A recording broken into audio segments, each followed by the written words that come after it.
ॐ श्री परमात्मने नमः। श्रीमद्भगवद्गीता अथ 10मोऽध्यायः। श्रीभगवानुवाच भूय एव महाबाहो शृणु मे परमौ वचः यत्तेऽहं प्रीयमाणाय वक्ष्यामि हितकाम्यया। जय श्री कृष्ण। भगवत गीता के अध्याय 10 में स्वागत करता हूं। दोस्तों, इस अध्याय का विषय या शीर्षक है विभूति योग। जैसे जैसे गीता के अध्याय बढ़ रहे हैं, हमें श्री कृष्ण का तत्व समझ में आ रहा है। किसी भी काम का अगर आपने तत्व नहीं समझा तो वो काम न करने के बराबर है, और अगर उसका तत्व समझ लिया जाए तो उस काम को आपसे अच्छा और कोई नहीं कर पाएगा। जितना जितना ये समझ में आता जाएगा, उतना उतना आपका सोचने का नजरिया भी बदलता जाएगा। तो आइए शुरुआत करते हैं। अध्याय 10 विभूति योग। कृष्ण अर्जुन से अपने परम रहस्य और प्रभाव युक्त वचन को दोबारा सुनने को कहते हैं। कृष्ण अर्जुन से अत्यंत प्रेम रखते हैं और ये रहस्य और प्रभाव युक्त वचन वो उसके हित के लिए ही कह रहे हैं। लेकिन दोबारा क्यों? दोस्तों, परीक्षा से पहले अभ्यास के समय हर बात एक बार में समझ आ जाए ये जरूरी नहीं। बार बार एक ही बात को सुनकर उसे समझना पड़ता है। और फिर ये तो श्री कृष्ण के वचन हैं, जिनसे बड़ा ज्ञान कोई है ही नहीं, तो इन बातों को तो दोबारा सुनना ही पड़ेगा। जब आप कृष्ण की शरण में आ जाते हैं तो फिर आप उनकी जिम्मेदारी हो जाते हैं। जब तक अर्जुन को समझ नहीं आया तब तक प्रभु ज्ञान देते रहेंगे। न मे विदुःसुरगणा प्रभवन्न महर्षयः अहमादिर्हि देवानां महर्षीणां च सर्वशः। कृष्ण के पैदा होने को न देवता लोग जानते हैं और न महर्षि जन, और इसके पीछे वजह है। कृष्ण सब प्रकार से देवताओं का और महर्षियों के भी आदि कारण है। कृष्ण का कहना है कि जन्म कर्म च मे दिव्यम, अर्थात कृष्ण का जन्म और कर्म अलौकिक है, हमारी इन साधारण आंखों से नहीं देखा जा सकता। यही वजह है कि देवता और महर्षि भी कृष्ण की उत्पत्ति को, कृष्ण के प्रकट होने को, कृष्ण के देव भाव को, उनके परम तत्व को समझ नहीं सकते। कृष्ण तो उनके भी आदि कारण है।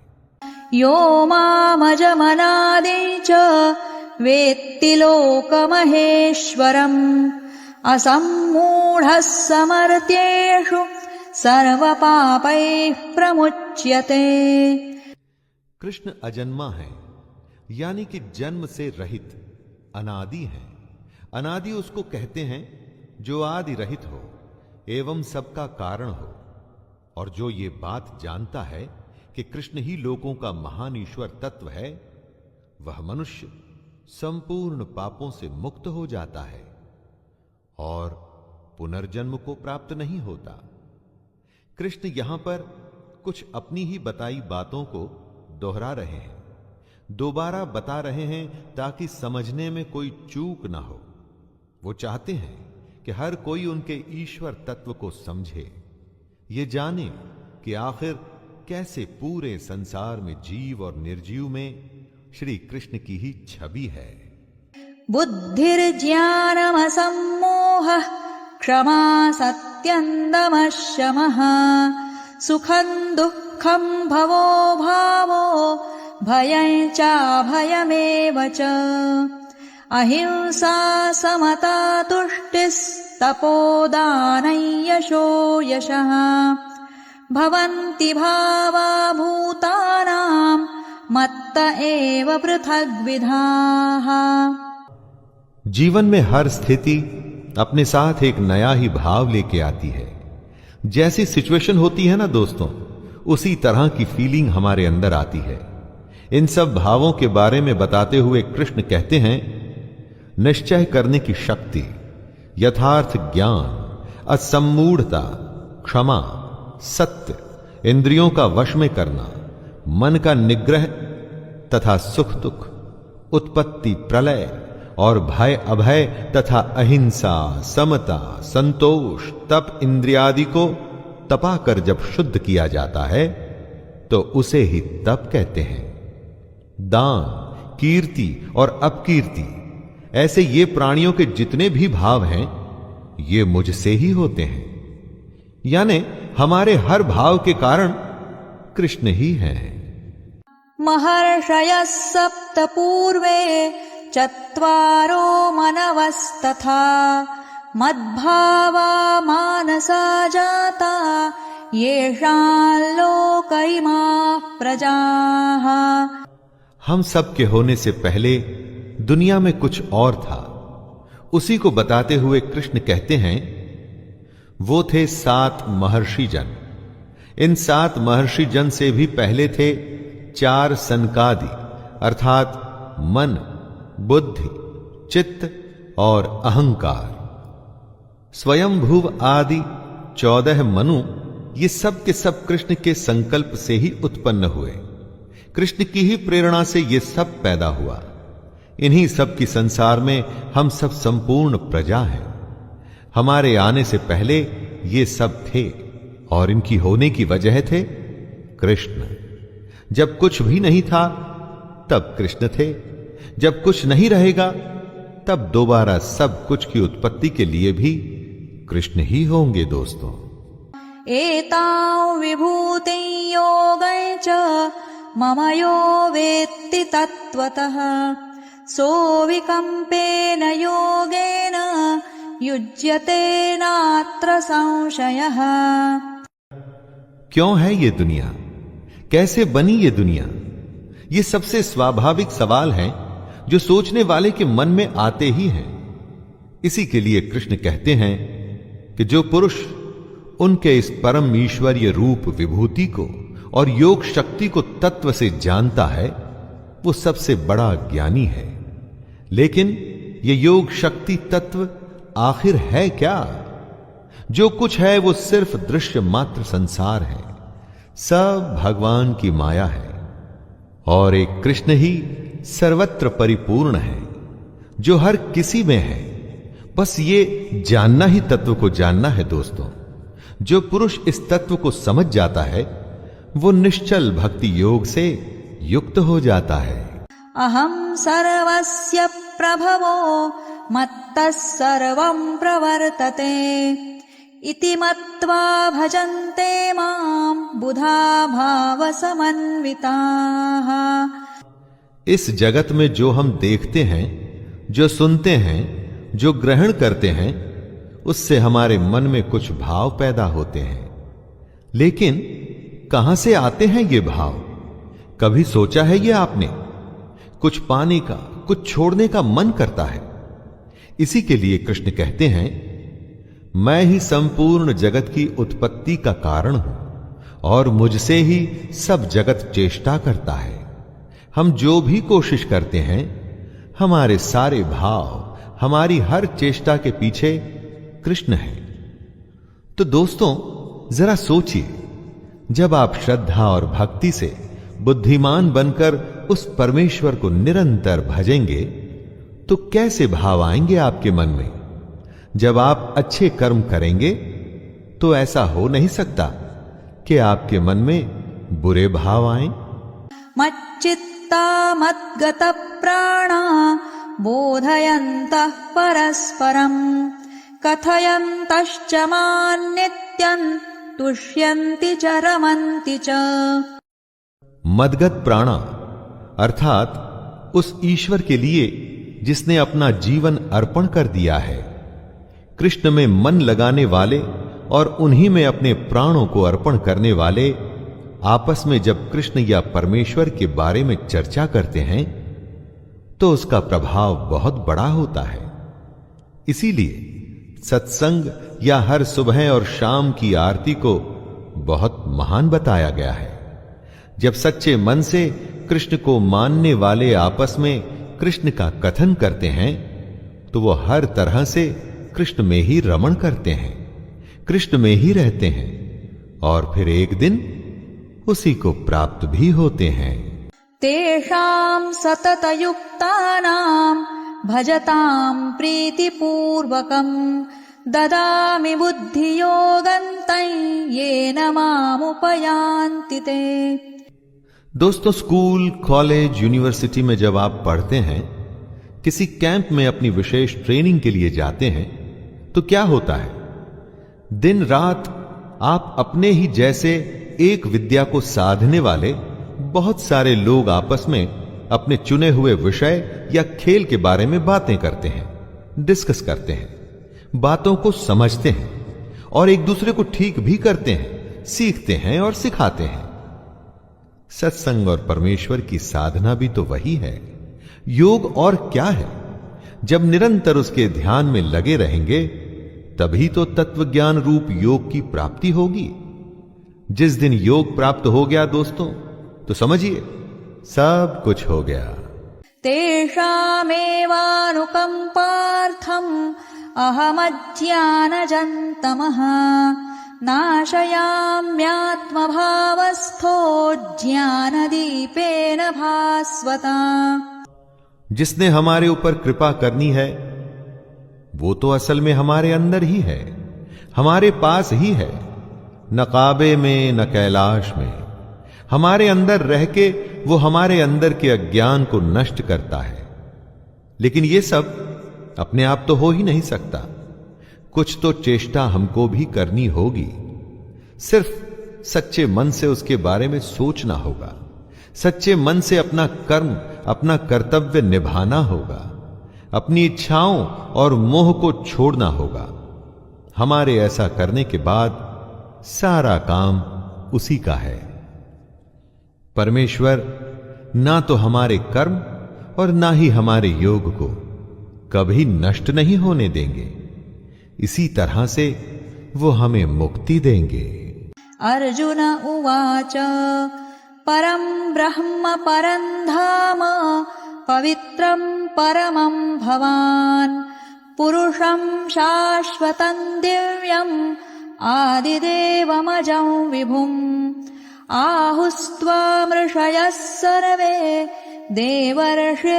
देवर्षिर्नारदस्तथा असितो देवलो व्यासः स्वयं चैव ब्रवीषि मे। अर्जुन ने युद्ध छोड़ दिया था। युद्ध के बीचों बीच बैठ उसने लड़ने से मना कर दिया था। इसीलिए कृष्ण ने उसे ज्ञान देना शुरू किया था। ऐसा लगता है कि शायद अब उसे कृष्ण का ज्ञान और उनका स्वरूप समझ में आ रहा है। समय लगता है दोस्तों, लेकिन अगर आप अपने सारथी, अपने मार्गदर्शक, अपने गुरु की बातें ध्यान से सुने तो ज्ञान अवश्य ही प्राप्त होता है। अर्जुन कृष्ण को परम ब्रह्म, परम धाम और परम पवित्र बताते हुए कहते हैं, आपको सब ऋषिगण सनातन, दिव्य पुरुष एवं देवों का भी आदि देव, अजन्मा और सर्वव्यापी कहते हैं। वैसे ही देवर्षि नारद, असित, देवल ऋषि तथा महर्षि व्यास भी कहते हैं। सर्वमेतदृतं मन्ये यन्मां वदसि केशव न हि ते भगवन् व्यक्तिं विदुर्देवान दानवाः। अर्जुन को अब जब कृष्ण का असली रूप समझ में आ रहा है तो वो उन्हीं बातों को दोहरा रहा है जो कृष्ण ने कही थी। अभ्यास का दोहराना लेसन सीखने की एक बहुत बड़ी क्रिया है ना? याद करिए वो दिन जब परीक्षा से पहले न जाने कितने ही बार दोहरा दोहरा के आप ये सुनिश्चित करते थे कि परीक्षा के दिन आपको सब कुछ भली भांति याद हो। अर्जुन कहते हैं, हे केशव, जो कुछ भी मेरे प्रति आप कहते हैं इस सबको मैं सत्य मानता हूं। हे भगवान, आपके लीलामय स्वरूप को न तो दानव जानते हैं और न देवता ही। स्वयमेवात्मनात्मानौ वेत्थत्वं पुरुषोत्तम भूतभावन भूतेश देवदेव जगत्पते। अर्जुन कृष्ण को भूतों को उत्पन्न करने वाले कह रहे हैं। भूत अर्थात जो भी हमें दिखता है, ये सारी दुनिया, ये सब उसी की सृष्टि है। वही इन भूतों का ईश्वर है। अर्जुन आगे कहते हैं, हे देवों के देव, हे जगत के स्वामी, हे पुरुषोत्तम, आप स्वयं ही अपने से अपने को जानते हैं। दोस्तों, इस बात को दोबारा सुनिए। आप स्वयं ही अपने से अपने को जानते हैं। क्या मतलब हुआ इसका?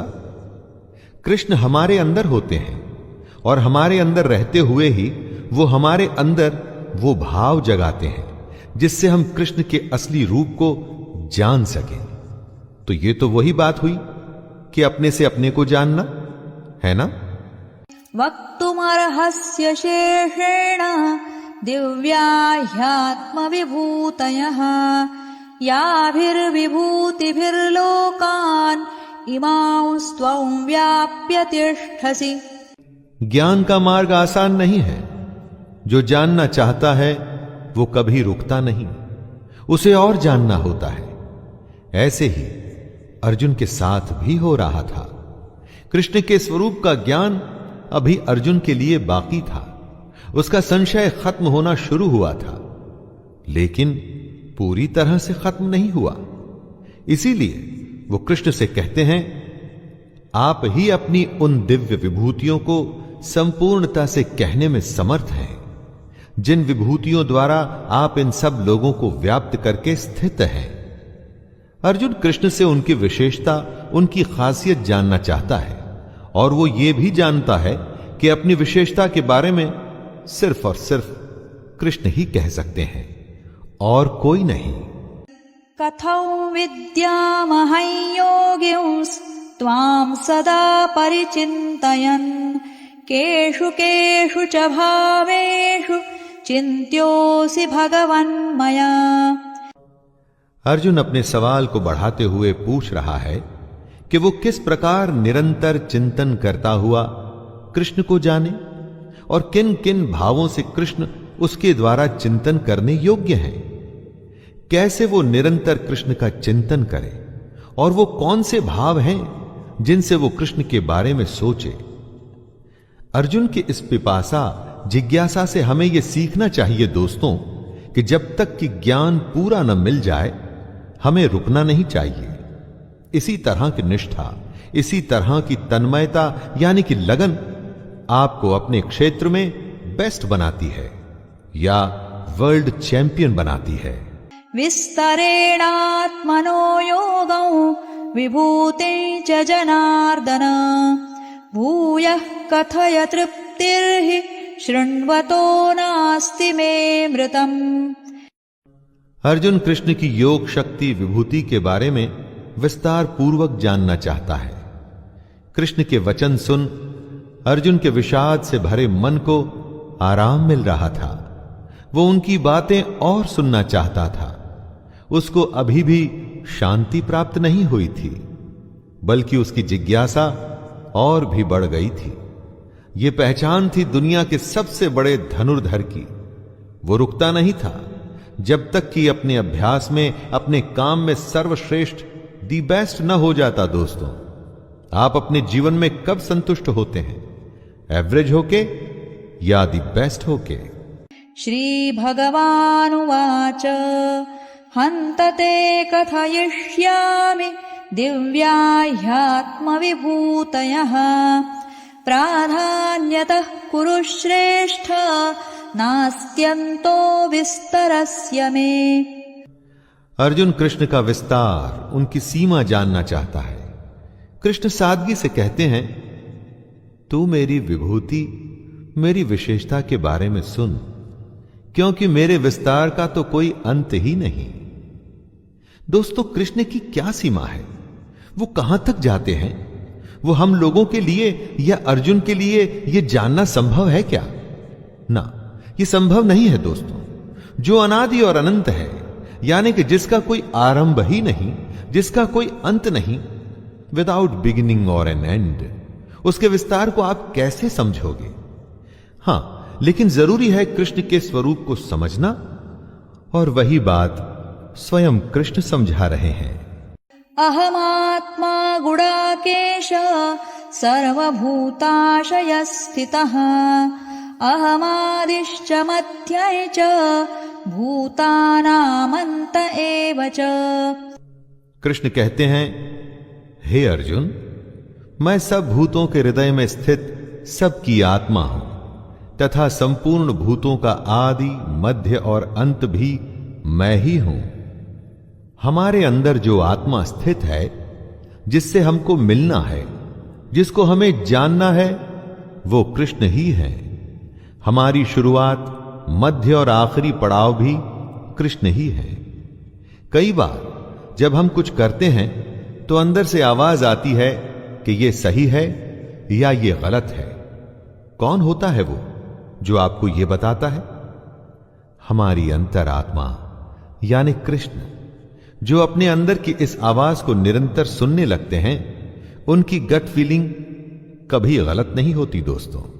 आदित्यानामहं विष्णुर्ज्योतिषां रविरंशुमान् मरीचिर्मरुतामस्मि नक्षत्राणामहं शशि। अदिति ऋषि कश्यप की पत्नी थी। उनके 12 पुत्र थे, जिन्हें देवता भी कहा जाता है। कृष्ण कहते हैं कि अदिति के 12 पुत्रों में वो विष्णु हैं। जितनी भी ज्योतियां हैं, उनमें कृष्ण किरणों वाले सूर्य हैं। कृष्ण 49 वायु देवताओं का तेज है, और नक्षत्रों का अधिपति चंद्रमा भी कृष्ण है। यहां पर कृष्ण अपनी महिमा, अपने विराट स्वरूप को समझा रहे हैं।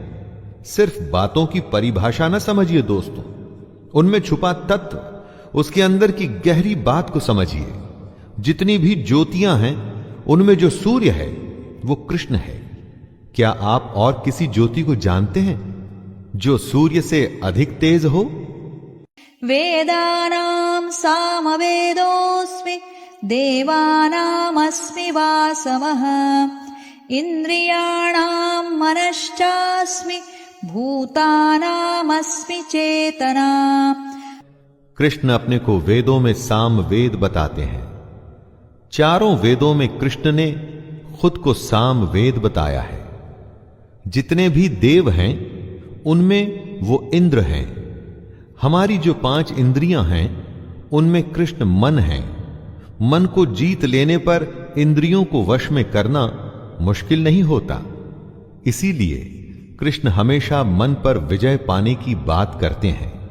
और जितने भी प्राणियों की जो चेतना है, यानी कि उनकी जीवन शक्ति, वो शक्ति जो उनमें संचार करती है, जिसकी वजह से हम सारे प्राणी जिंदा हैं, वो चेतना कृष्ण ही हैं। जब हमारे प्राण निकल जाते हैं, हमारी चेतना चली जाती है, तो समझिए कि हम में से कृष्ण निकल गए। रुद्राणां शंकरश्चास्मि वित्तेशो यक्षरक्षसां वसूनां पावकश्चास्मि मेरुशिखरिणामहम्।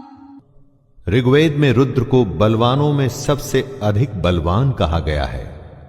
ऐसे 11 रुद्र होते हैं। कृष्ण कहते हैं, मैं 11 रुद्रों में शंकर हूं। रुद्र देवता को दुष्टों को दंड देने वाला, रोगों का निवारण करने वाला, महावीर और सभा का अध्यक्ष कहा गया है। ऐसे रुद्रों में कृष्ण शंकर है। और यक्ष तथा राक्षसों में कृष्ण ने अपने आप को धन का स्वामी कुबेर कहा है। 8 वसुओं में कृष्ण अग्नि है। और शिखर वाले पर्वतों में जो सुमेरु पर्वत हैं, वो कृष्ण ही हैं। किसी भी वस्तु या प्राण की जो परिपक्वता है, वो कृष्ण है।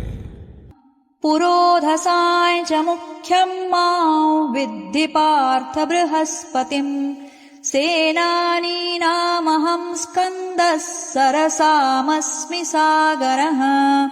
कृष्ण कहते हैं कि पुरोहितों में मुखिया बृहस्पति मुझको ही जान, अर्थात जितने भी धार्मिक काम करने वाले पुरोहित हैं उनमें जो मुखिया हैं यानी कि बृहस्पति, वो कृष्ण हैं। बृहस्पति को प्रार्थना या भक्ति का स्वामी भी कहा जाता है, मतलब कि जितने भी प्रार्थना करने वाले हैं उनमें सर्वश्रेष्ठ बृहस्पति श्री कृष्ण ही हैं। उसके आगे कृष्ण कहते हैं, हे पार्थ, मैं सेनापतियों में स्कंद और जलाशयों में समुद्र हूं। जितने भी पूरे विश्व में जलाशय हैं उनमें समुद्र यानी कि ओशन कृष्ण है, क्योंकि समुद्र से बड़ा जलाशय संभव नहीं है। दोस्तों, महर्षीणां भृगुरहं गिरामस्म्येकमक्षरम् यज्ञानाय जपयज्ञोऽस्मि स्थावराणां हिमालयः।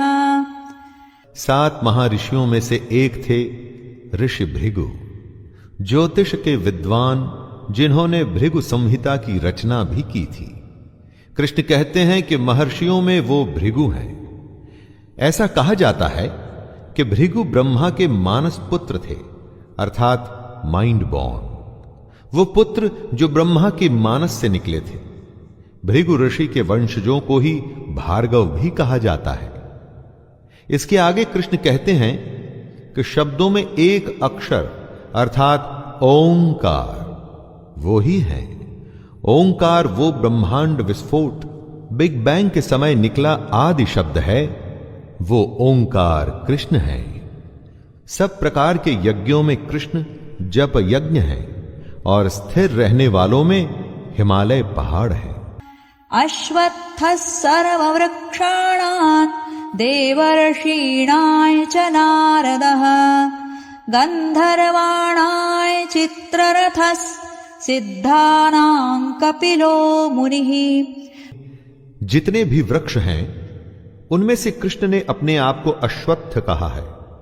अश्वत्थ यानी कि पीपल। पीपल की संज्ञा को खुद से कृष्ण ने इसलिए जोड़ा क्योंकि इससे वो ये समझाना चाहते हैं कि ऊपर परमात्मा जिसका मूल है और नीचे प्रकृति जिसकी शाखाएं हैं, जिसकी जड़ें तो ऊपर हैं और जिसकी शाखाएं नीचे हैं।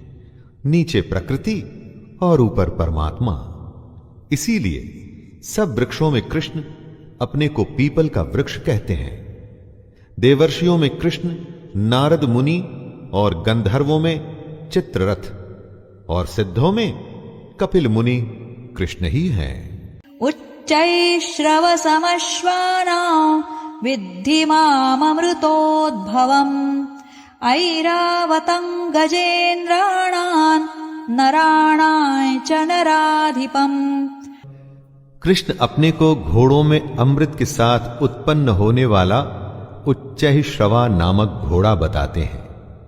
घोड़ा गति का प्रतीक है। दोस्तों, आत्मा के तत्व को पकड़ने के लिए मन जब गति पकड़ता है तो वो घोड़ा है, और वो घोड़ा जो अमृत के साथ जन्मा वो श्रेष्ठ है।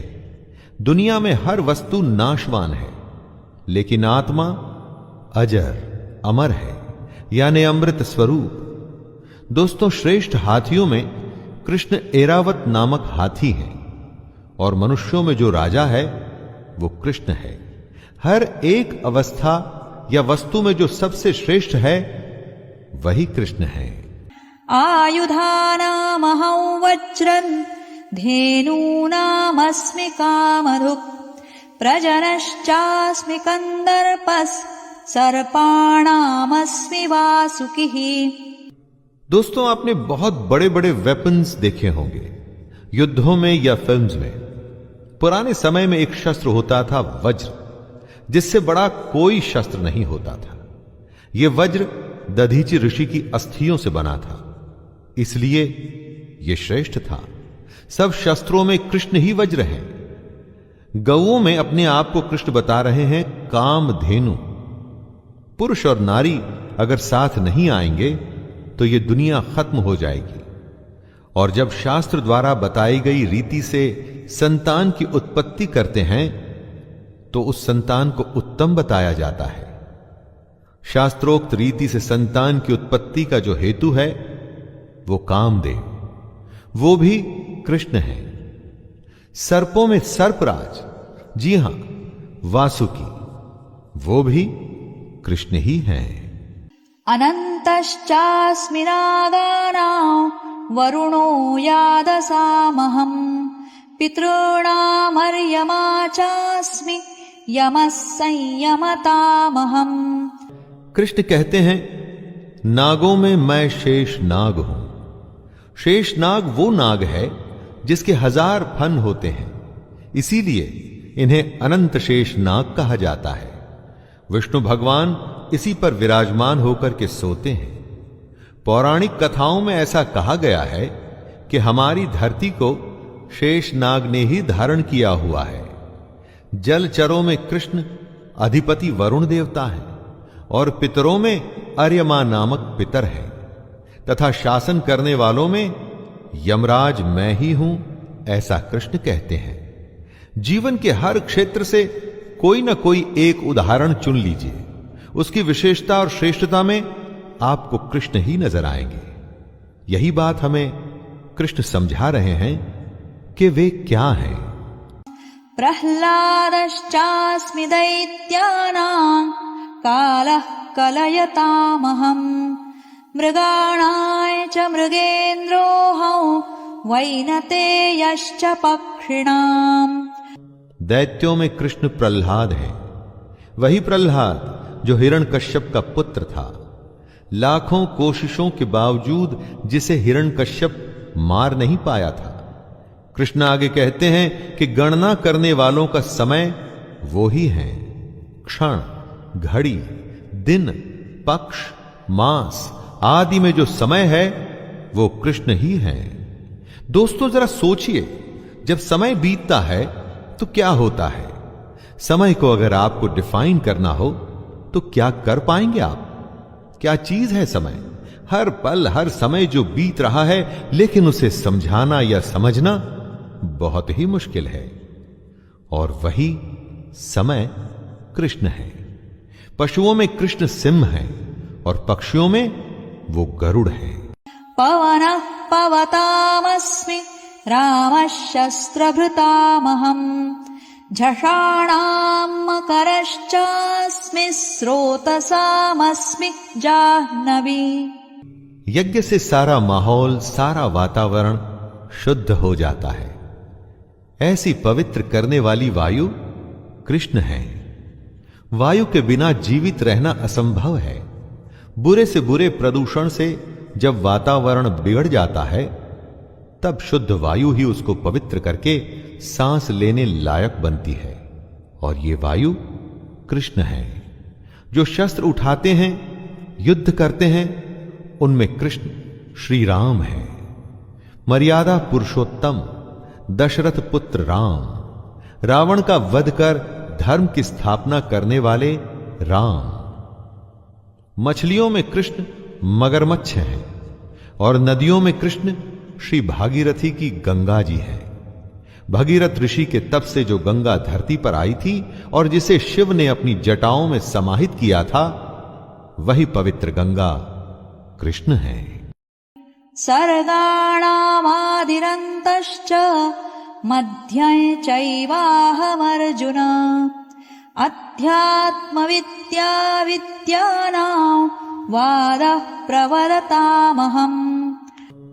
हे अर्जुन, सृष्टियों का आदि और अंत तथा मध्य भी मैं ही हूं। सृष्टि जहां से शुरू हुई, अभी जो चल रही है, यानी कि मध्य, और एक दिन जब प्रलय आएगा और सब उसी ब्रह्म में विलीन हो जाएगा, यानी कि अंत, ये तीनों अवस्थाएं कृष्ण हैं। कृष्ण आगे कहते हैं कि मैं विद्याओं में आध्यात्म विद्या अर्थात ब्रह्म विद्या और परस्पर विवाद करने वालों का तत्व निर्णय के लिए किया जाने वाला वाद भी मैं ही हूं। हर विषय की अलग विद्या होती है। आध्यात्म विद्या अर्थात ब्रह्म विद्या, यानी कि वो विद्या जो हमारी आत्मा का द्वार आध्यात्म की तरफ खोले, जिससे हमें ब्रह्म की प्राप्ति हो, वो कृष्ण है। अक्षराणामकारोऽस्मि द्वन्द्वः सामासिकस्य च अहमेवाक्षयः कालो धाताहं विश्वतो मुखः। हर एक भाषा के वर्णाक्षर यानी कि अल्फाबेट्स होते हैं दोस्तों, और कृष्ण कहते हैं कि अक्षरों में मैं अकार हूं। अकार का अर्थ है अ अक्षर, यानी कि हमारी वर्णमाला जहां से शुरू होती है वो अ। कहीं यही वो पहला अक्षर तो नहीं जो कोई शिशु सबसे पहले अपने मुंह से निकालता है। कृष्ण कहते हैं कि समासों में मैं द्वंद्व नामक समास हूं। द्वंद्व समास यानी कि वो समास जिसमें दोनों पद प्रधान होते हैं। अक्षय काल अर्थात काल का भी महाकाल तथा सब और मुख वाला विराट स्वरूप, सबका धारण पोषण करने वाला भी मैं ही हूं। मृत्युः सर्वहरश्चाहम् उद्भवश्च भविष्यताम् कीर्तिः श्रीर्वाक् च नारीणाम् स्मृतिर्मेधा धृतिः क्षमा। कृष्ण अपने बारे में ही विभूतियां बताते हुए कह रहे हैं कि मैं सबका नाश करने वाला मृत्यु और उत्पन्न होने वालों का उत्पत्ति हेतु हूं। जब कोई पैदा होता है तो उसका कारण वजह कृष्ण है। जिस भी किसी का जन्म हो रहा है उसकी वजह कृष्ण को ही माने, और फिर जब देह का समय पूरा हो जाता है, जब समय हो जाता है आत्मा के शरीर को बदलने का, तो मृत्यु भी कृष्ण ही है। स्त्रियों में कीर्ति यानी कि ग्लोरी दोस्तों, श्री यानी कि सम्मान, वाक यानी कि बोलना, स्मृति मेधा यानी कि इंटेलेक्ट, धृति यानी कि बराबरी, और क्षमा मैं ही हूं। बृहत् साम तथा साम्ना गायत्री छन्दसामहम् मासानां मार्गशीर्षोऽहम् ऋतूनां कुसुमाकरः। श्रुति यानी कि सुना हुआ, ईश्वर की वो वाणी जो सुनी जाती है। कृष्ण अपना परिचय देते हुए अर्जुन से कह रहे हैं, गायन करने योग्य श्रुतियों में मैं बृहत् साम हूं। बृहत् साम का मतलब होता है ऐसा गायन जो स्वर्ग लोक श्रेष्ठत्व, मन और तेज को स्वर आलाप से व्यंजित करता हो, यानी कि वो सबसे बड़ा गायन जो ऋचाओं में स्वर प्रधान है। छंदों में गायत्री छंद हूं, यानी कि गायत्री महामंत्र, तथा महीनों में मार्गशीर्ष और ऋतुओं में वसंत भी मैं ही हूं। द्यूतै छलयतामस्मि तेजस्तेजस्विनामहम् जयोऽस्मि व्यवसायोऽस्मि सत्वं सत्ववतामहम्। छल कई तरीके के होते हैं। पैसों का छल होता है, रिश्तों में छल होता है, राजनीतिक छल होता है।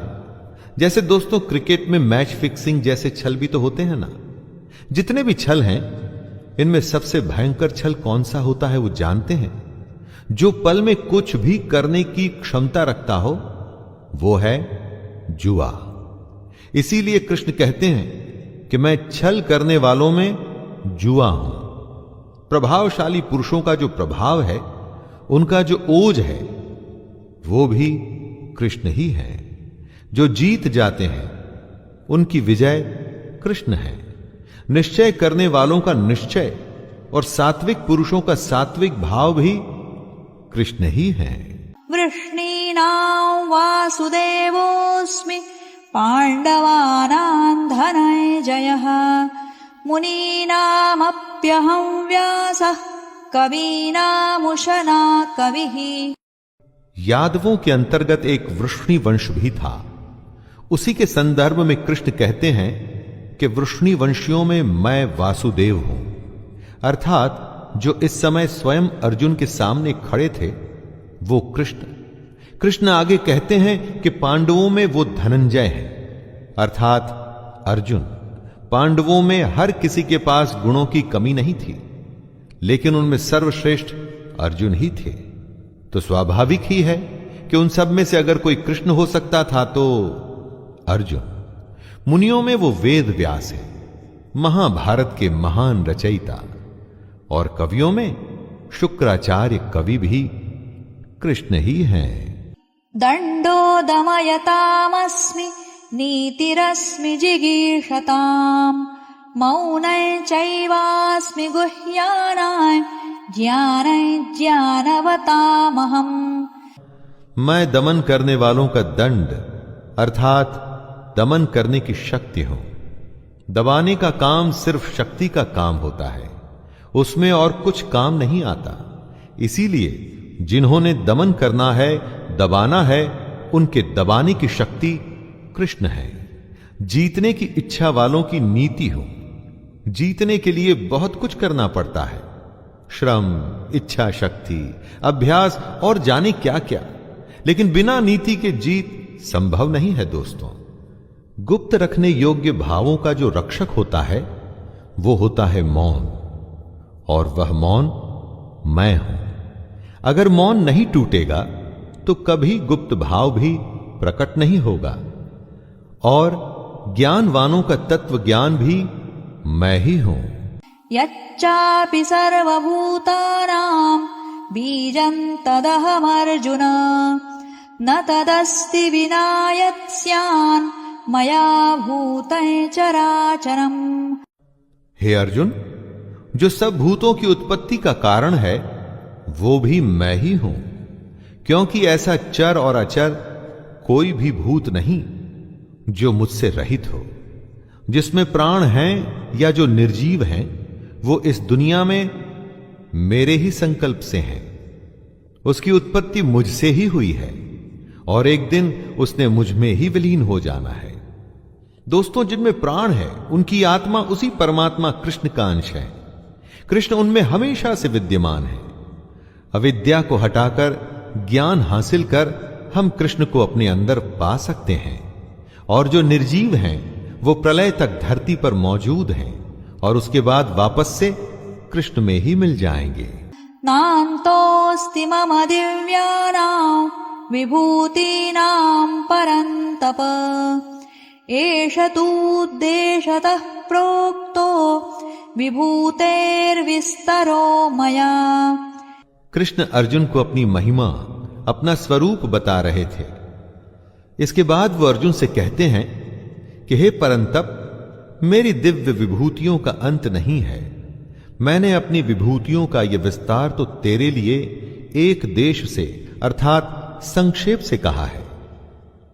कृष्ण ने अपनी कई विभूतियों के बारे में अर्जुन से कहा। जीवन से जुड़े हर क्षेत्र से उन्होंने उदाहरण दिए।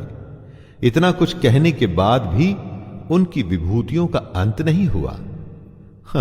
हो भी नहीं सकता दोस्तों।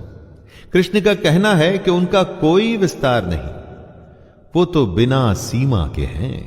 यद्यद् विभूतिमत्सत्वं श्रीमदूर्जितमेव वा तत्तदेवावगच्छत्वं मम तेजोंश संभवम्। इस श्लोक में कृष्ण अपनी सारी विभूतियों को एक सूत्र में बांधते हुए, जनरलाइज करते हुए कहते हैं दोस्तों कि जो भी विभूति युक्त अर्थात ऐश्वर्य युक्त, कांति युक्त और शक्ति युक्त वस्तु है, उसको तू मेरे तेज के अंश की ही अभिव्यक्ति जान। आप अपने चारों तरफ जो भी देखें, चाहे दमन देखें या प्रभावशाली व्यक्ति देखें, छल देखें या गायन सुने, हर किसी चीज, क्रिया, प्राणी में जो भी तेज, ऐश्वर्य और कांति से भरे हुए हों, तो ये जान लीजिएगा कि वो कृष्ण का ही अंश है। इससे सीखना है दोस्तों कि जो भी आप करें उसमें अगर सबसे उत्तम आपको होना है तो उसमें कृष्ण को ढूंढिए। अथवा बहुनैतेन ज्ञातेन तवार्जुन विष्टभ्याहमिदं कृत्स्नम् एकांशेन स्थितो जगत्। अपने इस श्लोक में कृष्ण अपनी विभूतियों को समेटते हुए अर्जुन से कहते हैं, हे अर्जुन, ये सब बहुत जानने से तेरा क्या प्रयोजन है? मैं इस संपूर्ण जगत को अपनी योग शक्ति के एक अंश मात्र से धारण करके स्थित हूं। कृष्ण ने अर्जुन को अपनी एक एक बात बताई दोस्तों, अपने हर रूप के बारे में ज्ञान दिया। लेकिन अब वो ऐसा कह रहे हैं कि इन सब बातों से अर्जुन का क्या मतलब। अर्जुन को और हमको सिर्फ एक ही बात से प्रयोजन होना चाहिए, अपने युद्ध, अपने कर्म और अपने कर्तव्य से। दोस्तों, ये था गीता का 10वां अध्याय। यहां पर हम परिचित हुए कृष्ण की विभूतियों से, कैसे हर अंश में, हर काम में, हर वस्तु में कृष्ण मौजूद हैं। ॐ तत्सदिति श्रीमद्भगवद्गीतासु उपनिषत्सु ब्रह्मविद्यायां योगशास्त्रे श्रीकृष्णार्जुनसंवादे विभूतियोगो नाम 10मोऽध्यायः। ॐ श्रीकृष्णार्पणमस्तु।